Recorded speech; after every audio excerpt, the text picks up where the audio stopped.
大家好，今日要為大家介紹嘅係我哋 IM App 新增嘅分享功能。咁首先我哋係主畫面啦，最下邊個 menu bar，咁最右手邊圓形嗰粒，你撳咗落去，咁就會見到一個二級賬戶。咁呢個二級賬戶係有咩做嘅呢？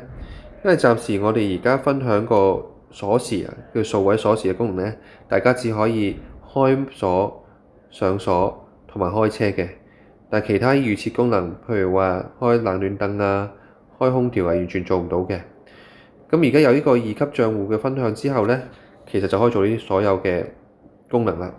咁呢個界面會見到呢，除咗開啟時間之外呢，會有多一個永久嘅。如果開咗永久之後呢，咁你就唔需要揀個結束時間啦。好似我而家開咗啦，咁就會冇咗個結束時間嘅選項啦。咁下一步大家會見到就係授權有家庭卡同埋朋友卡。咁兩者嘅分別呢，其實就係個警報設定。你想唔想收到架車如果有入侵，需唔需要收到呢啲嘅信號呢？又或者如果開車啟動嘅車，想唔想收到啲信號呢？咁呢個就係朋友卡同埋家庭卡嘅分別啦。家庭卡就會收到嘅，而朋友卡就唔會收到嘅。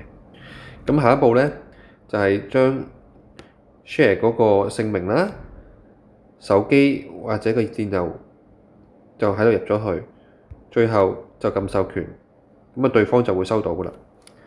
咁好啦，下一樣呢，大家要注意就係我呢二級賬戶個分享呢，係冇咗個數字鎖匙嘅功能嘅。咁所以話，如果你都需要對方可以開埋車呢，你都要去翻我而家平時去入個數字鎖匙啦，揀翻你嘅車啦，撳分享。咁而個分享呢，有開始啦、結束啦，揀翻個授權嘅級別啦，跟住入翻個姓名同埋賬戶，最後撳授權，咁啊對方就收到啦。咁如果兩者都開通晒呢，咁啊對方就可以開車啦，同埋去到鎖門啊、閂門啊、開冷氣啊、冷暖等所有功能都會做得到嘅。